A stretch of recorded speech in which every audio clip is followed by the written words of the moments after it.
The company inheritance will go to real blood, not honorary guests, Aunt Linda declared with a half-laugh and a lift of her crystal wineglass, the ruby liquid catching the overhead light. Her voice sliced through the casual conversation around the Thanksgiving table in Austin, Texas. No one dared to speak. A few cleared their throats. I heard a fork clink against a porcelain plate, then silence. Linda's eyes scanned the table slowly, searching for consensus like a politician mid-speech. Callahan Industries has always been in the hands of real Callahans. And that's how it will stay. My cousin Erin nodded proudly from across the table while her brother Nathan offered a small smile and a sip of his wine. Uncle Todd gave a small grunt of agreement, his eyes still fixed on his plate. Even my adoptive parents, seated beside me, Cynthia and Mark, kept their expressions neutral. They'd raised me with kindness, gave me a roof, education, a sense of belonging. But they said nothing now. My name is Rachel Blake. I'm 28 years old, and for the past 2 decades, I've quietly attended every Callahan holiday dinner, smiled through gritted teeth, and learned the precise art of being visible but non-threatening. I raised my glass of sparkling apple cider and returned Linda's gaze with a smile as delicate as it was detached. They didn't know. Not yet. Linda pressed on, voice sharp and confident. I mean, we can't have just anyone assuming they're entitled to what generations of Callahans have sacrificed to build. Her eyes landed on me, just briefly, but with purpose. Like a slap disguised as a handshake. I hope everyone understands their place, she added. The smile she wore was so fake it could have been factory-made. I felt the old familiar pang rise in my chest, that low hum of being almost family. That quiet footnote appended to every invitation, every photo, every holiday gathering. Adopted. Tolerated. But never truly one of them. Erin, always eager to echo Linda's sentiments, chimed in. It's not personal, Rachel. It's just, some of us grew up in the business. It's in our blood. Literally. She laughed at her own pun, twirling her blonde hair. You can't teach that kind of legacy. I offered a polite chuckle. You're absolutely right, Erin. Legacy can't be taught. But some people still find ways to build it anyway. That shut her up for a beat. What none of them knew was that their precious empire, Callahan Industries, owed its very existence to someone they didn't consider real family. 5 years ago, their world almost fell apart. And I was the one who saved it. The drive back to my apartment in North Austin that night was quiet. I took the long route through the hill country, watching the outlines of live oaks pass by under the dim November moonlight. Linda's words echoed like a broken record, only real family. Funny how they forgot what real meant the moment the money showed up. My adoptive grandmother, Lucille Donovan, wasn't a Callahan by blood either. She was Cynthia's mother. But she had the kind of brain that saw the future while others were still clinging to the past. She invested quietly, tech startups in Austin during the early 2000s, pre-IPO giants, renewable energy portfolios when no one believed in them yet. She drove an old Ford, lived in a modest bungalow with wind chimes on the porch and wildflowers in the yard. No one suspected she was sitting on $80 million. Not even me. When Lucille passed away, her will stunned everyone. She left everything to me. Every penny. Every asset. Every holding. The only letter attached to the will read, Rachel, you have the eyes of a fox and the spine of a lion. You see people for who they are, and you've never begged to be loved. That's strength. Build something better. And don't tell them a damn thing until you're ready. I didn't.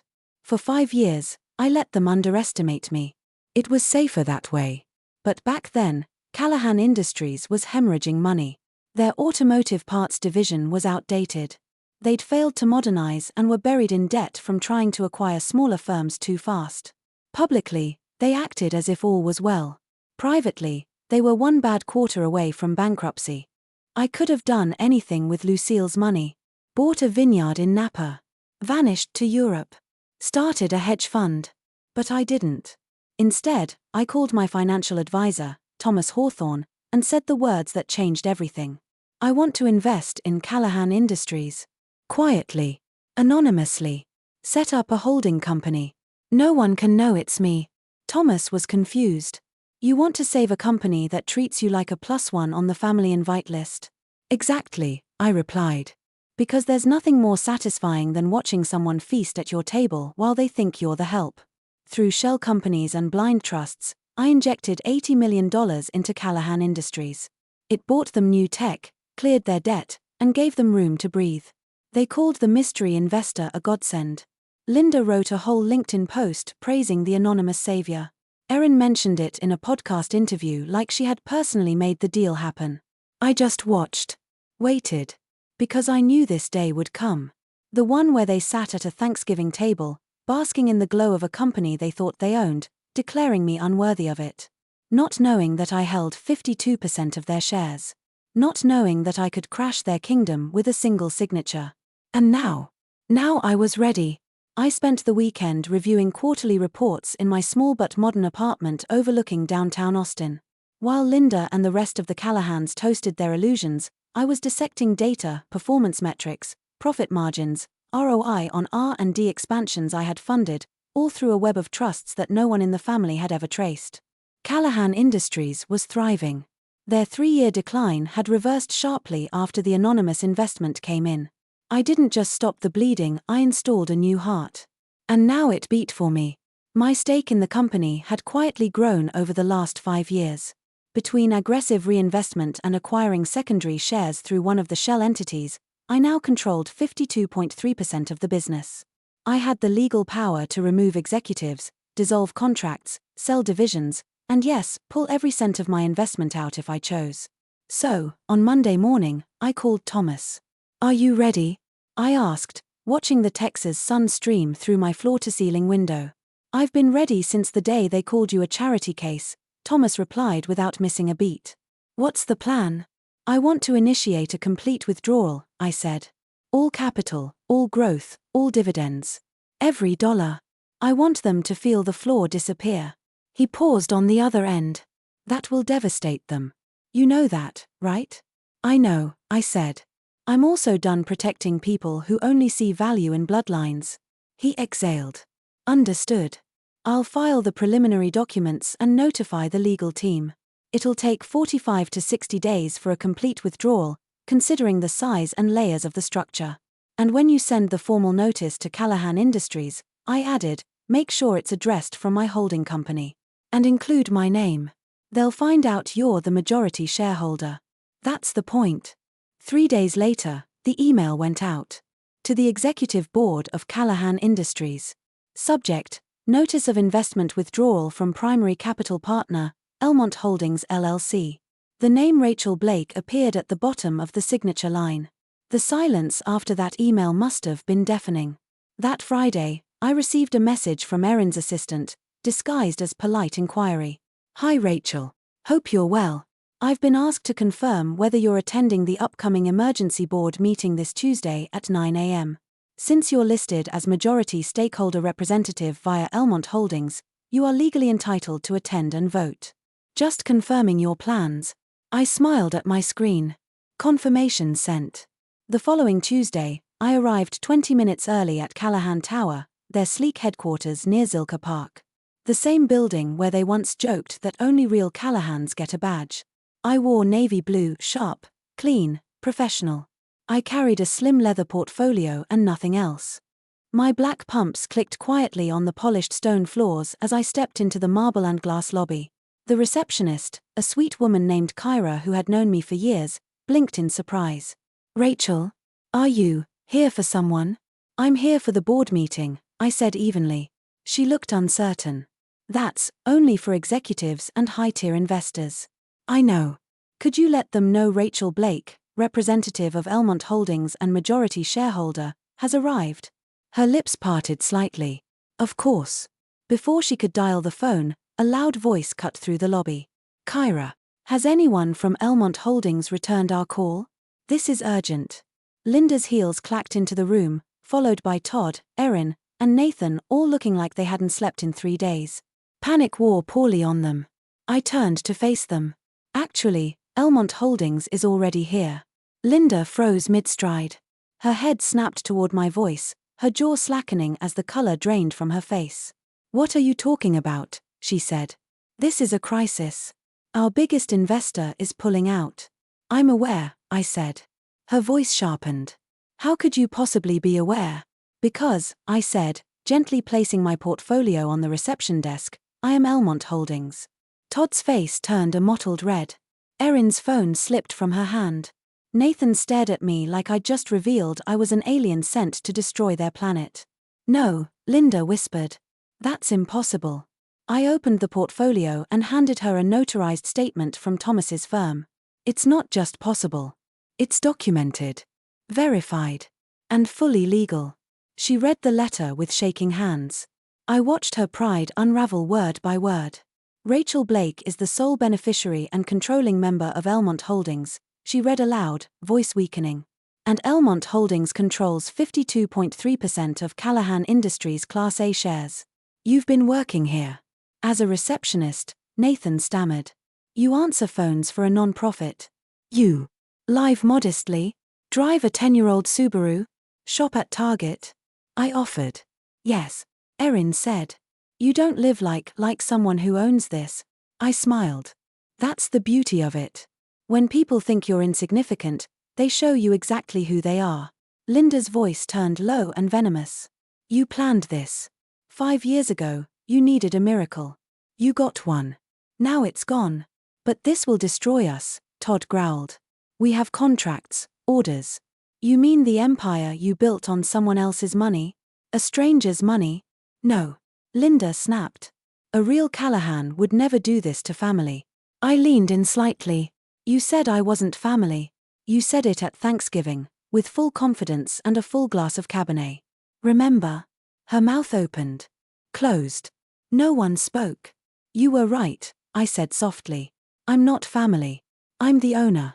The elevator ride to the 33rd floor was quiet.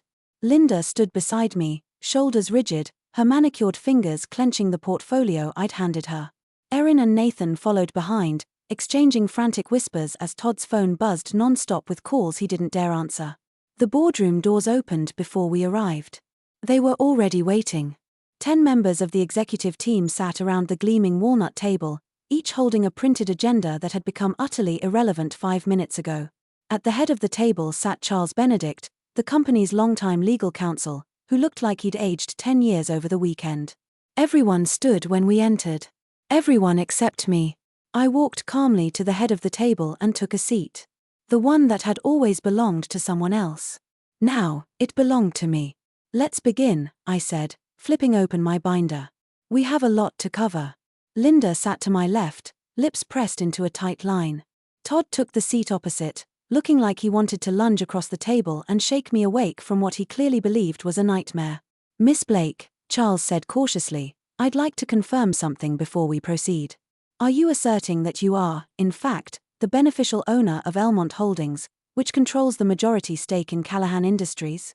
Yes, I said simply. And you're initiating a full withdrawal of your capital investment? Correct. He nodded solemnly and turned to the others. There is no legal mechanism to stop this. She has full shareholder rights, including the authority to liquidate her holdings.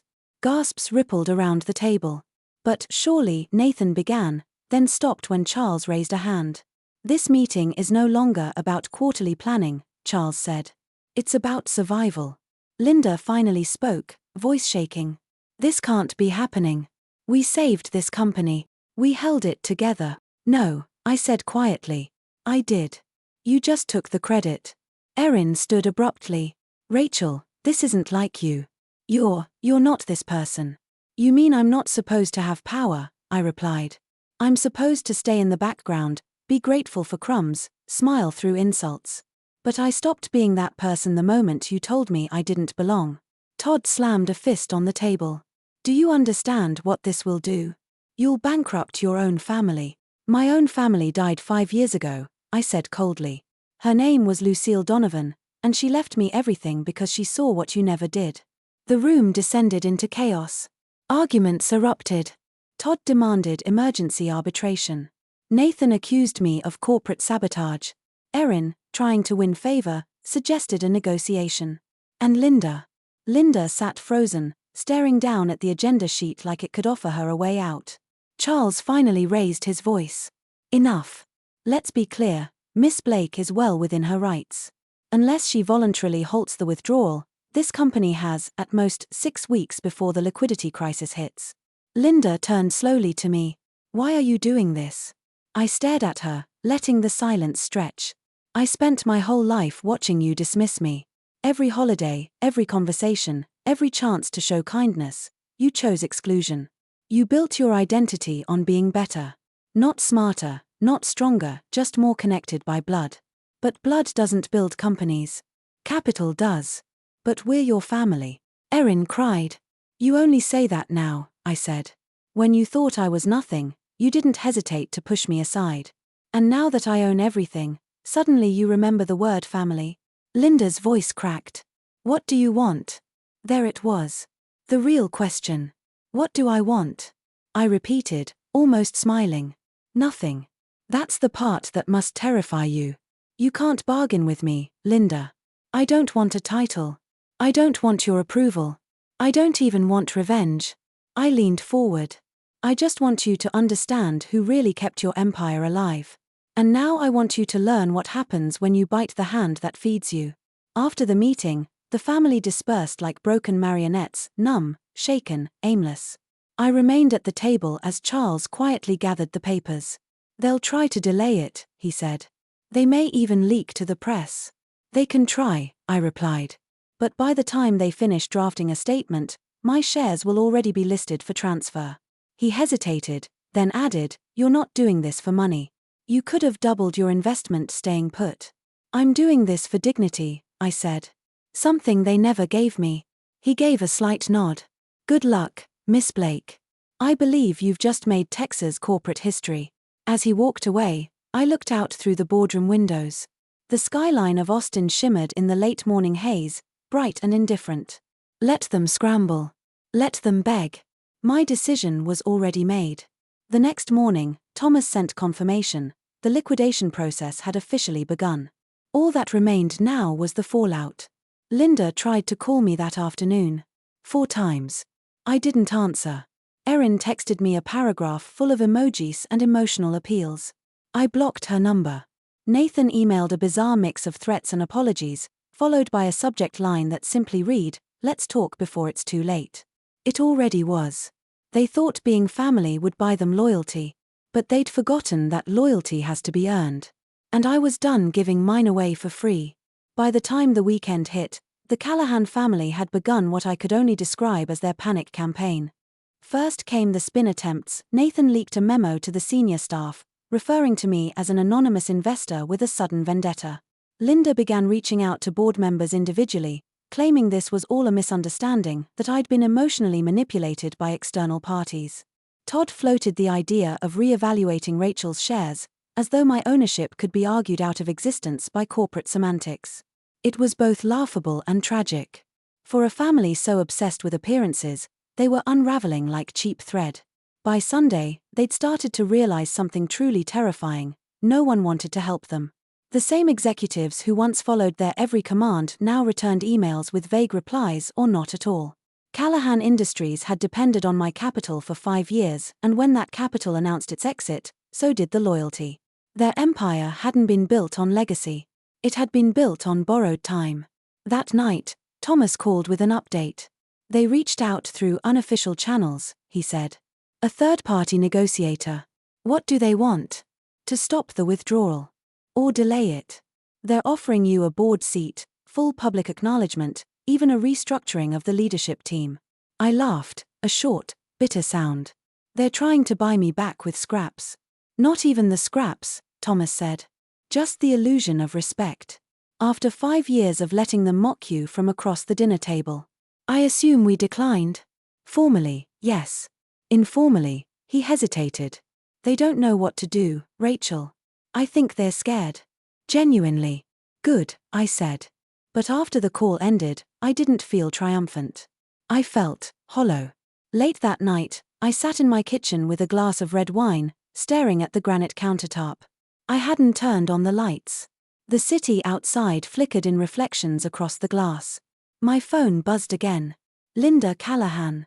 I watched the screen until it went black. She called back. Again. Finally, I answered, not with anger, not with strategy, just silence. Rachel? Her voice was strained. Not composed. Not the polished, steel-spined woman who once dismissed me with a raised brow. This was someone else. Someone, unraveling. I didn't know, she said, voice shaking. I had no idea it was you. If I had. You would have been nicer? I asked, my voice colder than I intended. No, she whispered. I mean yes. I mean, maybe I would have tried. But that's the point, isn't it? There it was. Honesty, painful and unvarnished. I treated you like an outsider because it made things easier, she continued. For me. For the others. If I acknowledged you fully, it meant questioning everything we built. And I wasn't strong enough for that. You still aren't, I said. Silence hung between us. Please don't do this, she said. Don't destroy what's left. Not like this. I'm not destroying anything, Linda. I just stopped protecting you. On Monday, Callahan Industries officially notified their employees of organizational uncertainty. The press caught wind of the shift, and by Tuesday, 3 articles were circulating online. The Austin Business Review published the most damning headline. Anonymous majority shareholder withdraws, Callahan Industries in tailspin. Inside sources leaked that the mysterious investor had been a woman, quiet but powerful. And then, someone from the legal team slipped my name to the press. By Wednesday, Rachel Blake was trending on LinkedIn. Some called me a business prodigy. Others, a vengeful insider. Most people didn't know what to make of me, an adopted daughter, long dismissed, now dismantling the very legacy she was once denied. I declined every interview. Let them speculate.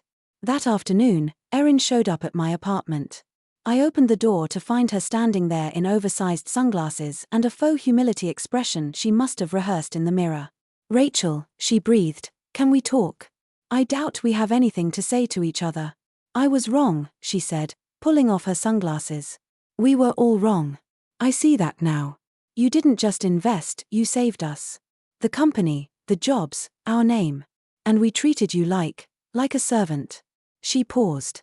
I need you to know something. I didn't respond. I let the moment hang. I used to be jealous of you, she said, surprising me. Because you didn't care what people thought.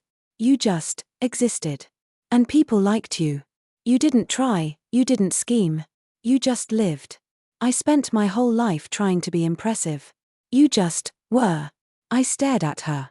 That doesn't excuse what we did, she added quickly. But it's the truth. We were cruel. Because we were scared you'd surpass us. You were right, I said. I did. After she left, I sat on the couch and tried to sort through the tangle of emotions. Vindication. Rage. Sadness. Grief. Not for the company. For what could have been. For the version of the story where I was accepted, respected, trusted not out of obligation, but because I earned it. But they never gave me that chance. So I took my own. 2 days later, Thomas called again. Withdrawal timeline holding steady, he said. You'll be fully out in 38 days. And after that, I have 3 proposals for reinvestment. One of them's from a manufacturing firm in Seattle. Female-led. Transparency-driven. And they're looking for a partner, not a puppet. Sounds perfect. He paused. Rachel, this will mark the end. Once you pull out, they'll collapse. And no one's going to help them rebuild. I know. He hesitated. Do you care? I thought about it for a moment, then said, yes. But I won't stop. And I meant it. 35 days after I initiated the withdrawal, the pressure finally broke the surface. Callahan Industries filed for emergency financial protection. The headlines came fast and brutal. Texas manufacturing giant implodes after secret shareholder pulls funding. Adopted heiress or corporate assassin? The mysterious fall of the Callahan dynasty. Bloodlines mean nothing when you don't know who owns the table. By the end of the week, Todd had been ousted from his executive role. Erin stepped down voluntarily, though multiple insiders claimed she'd been forced. Nathan tried to hold on as VP of operations until vendors began pulling their contracts. No capital. No credibility. No future. The walls came down exactly the way they'd built them, fragile, full of pride, and too blind to see the cracks. Thomas invited me to his office the following Thursday to finalize the documents. As always, he was calm, meticulous, and dressed like someone who didn't feel the need to impress.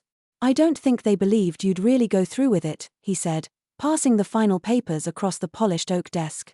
"That's always been the problem," I replied, signing the line above my name. "They never believed in me until I became a threat." The transaction took 15 minutes. With that, Callahan Industries no longer had me. And I no longer had them. "You've increased your personal wealth by just under $60 million, after taxes," Thomas said. "You now control 20% of MerrickWest Foundry, and your role as a board member is being fast-tracked. They're flying in next month to meet with you in person." MerrickWest wasn't just another company. It was everything Callahan wasn't. Transparent. Future-focused. Led by a CEO who came up from the factory floor, not a trust fund. I smiled. For once, I'm investing in people who don't need to pretend they're better than everyone else. Thomas poured 2 glasses of bourbon and handed me one. "To legacy," he said. I clinked his glass. "To earned legacy," I corrected. That night, I received a message from Nathan. No greeting. Just a screenshot of the official bankruptcy petition. The file showed every number, every dollar lost, every asset under review. Then he wrote, "Are you happy now?" I stared at the message. I didn't respond. Because happy wasn't the right word. It was never about happiness. It was about truth. Days passed. The media storm intensified. Business magazines flooded my inbox with interview requests. A Netflix producer reached out asking if I'd sell the rights to my story. I ignored them all. I wasn't interested in becoming their symbol of poetic justice. I was just done being their secret.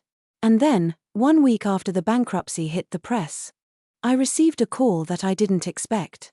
Not from Linda. Not from Erin. Not even from Todd. From Cynthia. My adoptive mother. She hadn't said a word throughout this entire storm. Hadn't texted. Hadn't taken sides. And now, suddenly, her number flashed across my screen. I let it ring 3 times. Then I picked up. "Hi, Mom." Silence. Then a shaky breath. "I never wanted this," she said. Her voice was softer than I remembered. Older. Tired. "I never wanted them to make you feel like less. But you let them," I said. "I did." A pause. "I was scared," she admitted. "Scared that if I defended you, they'd push me out too. That I'd lose what little place I had in the Callahan world. And now, I've already lost it." I didn't speak. I wanted to hear where she would take this. "I was a coward, Rachel," she said, barely whispering. "And I know you didn't do this for revenge. I know it. Because if you had, you would have told them who you were before you pulled the trigger." Another long pause. "I'm sorry I didn't protect you. But I'm proud of you. I've always been proud. Even when I didn't say it." Tears surprised me. I blinked them back, silent. "You don't have to forgive me," she added. "I just wanted you to know." And then she hung up. The next morning, a black sedan pulled up outside my apartment. A courier delivered a box. Inside, a leather-bound journal with my name engraved in gold foil, a sealed letter, and a framed photo I'd never seen before, me at age 11, in a white dress, sitting between Lucille and Cynthia at some forgotten holiday dinner. I opened the letter slowly. It was from Lucille. Thomas must have held it back until the withdrawal finalized. "Rachel, if you're reading this, you've done what I always knew you would. You walked into a room they tried to keep you out of and claimed it for yourself. You never needed a seat at their table. You were always meant to build your own. But let me leave you with this: never become them. Never forget the difference between power and worth. One can be taken.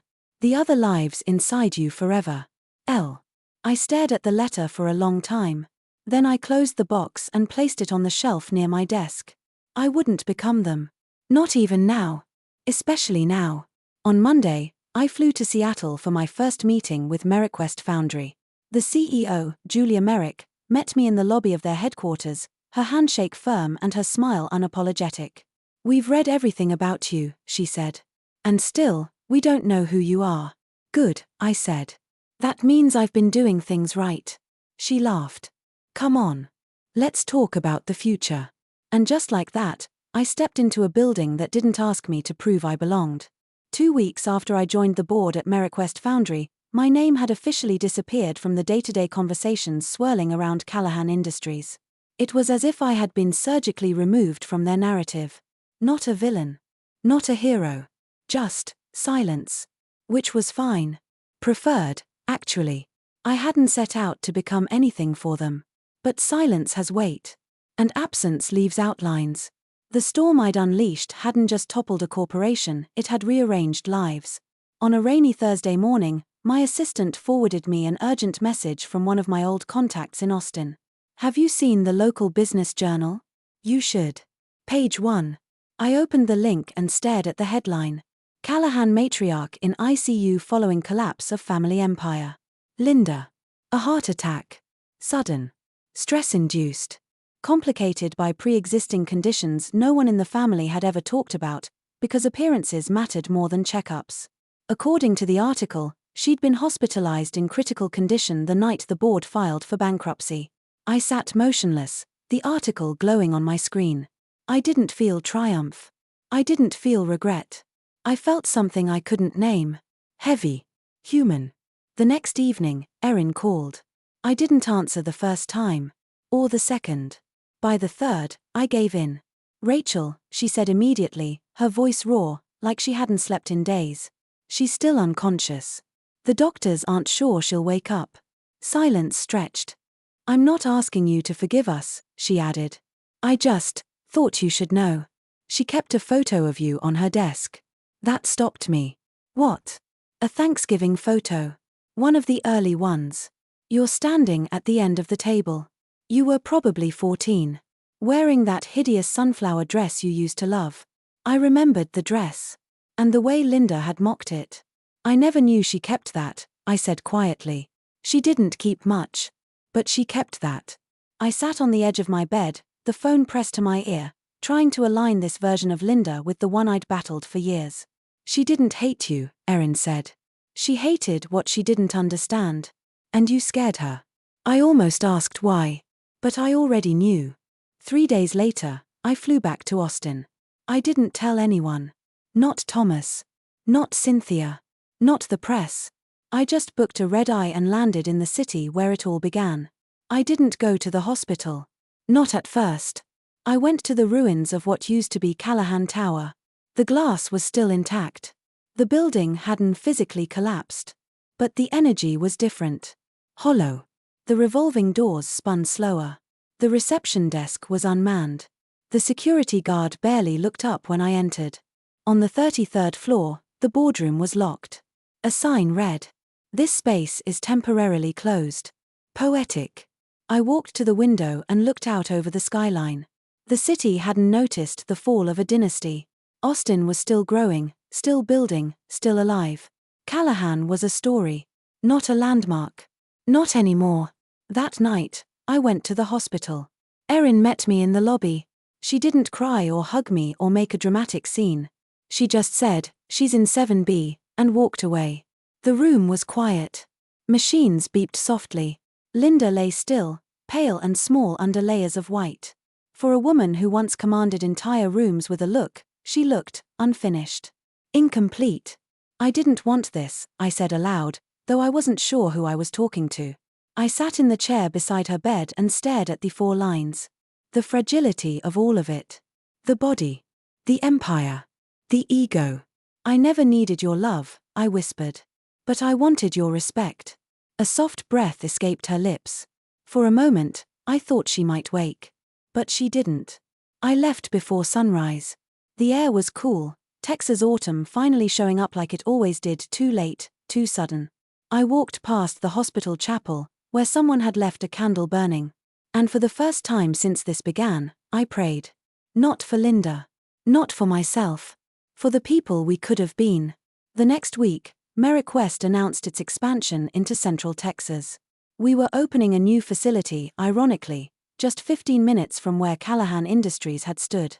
I oversaw the project, hired dozens of former Callahan employees, and implemented policies that rewarded merit, not blood. At the ribbon-cutting ceremony, Julia Merrick introduced me. This facility stands not just on steel and concrete, but on courage. The kind that walks away from where it's not wanted and builds something better from scratch. Please welcome the woman who made this possible, Rachel Blake. The applause was real. Earned.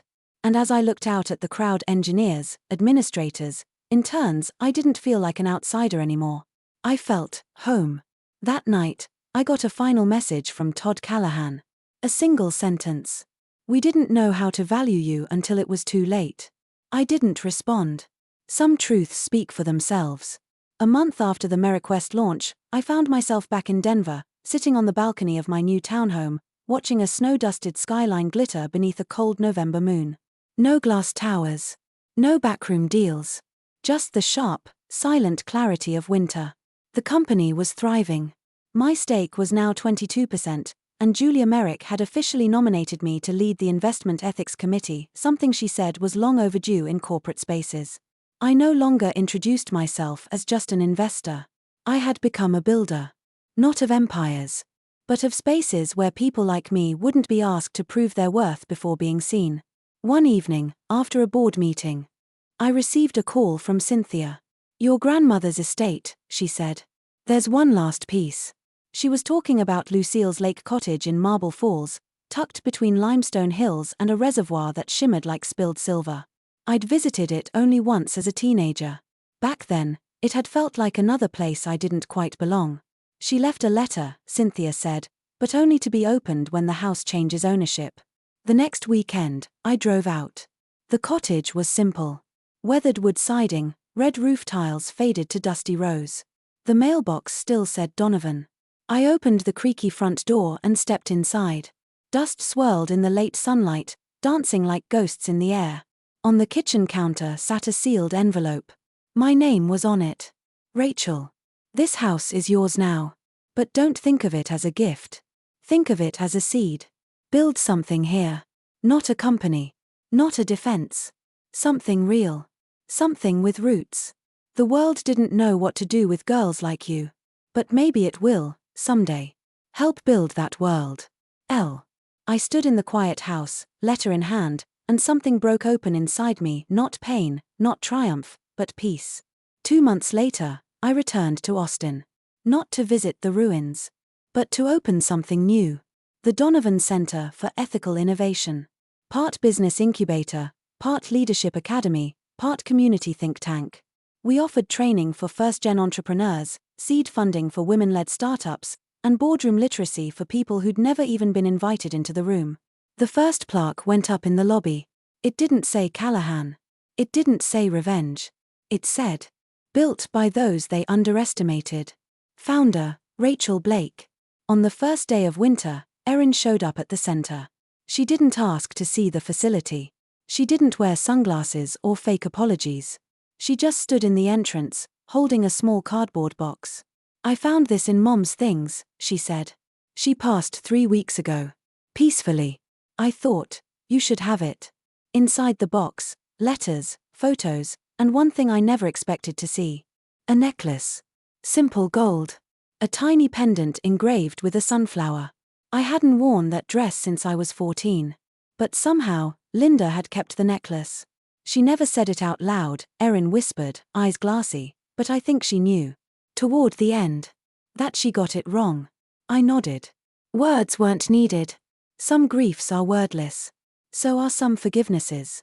Erin left the box. I placed it in my office. Not as a trophy, but as a reminder. That spring, I stood on a stage at a leadership conference in Chicago. I had been invited to give the keynote. A room full of investors, executives, and founders waited quietly. I began not with statistics, but with truth. I was adopted into a family that never saw me as more than a footnote, I said. I built their future in secret. And when they told me I didn't belong, I showed them who had been holding the walls up all along.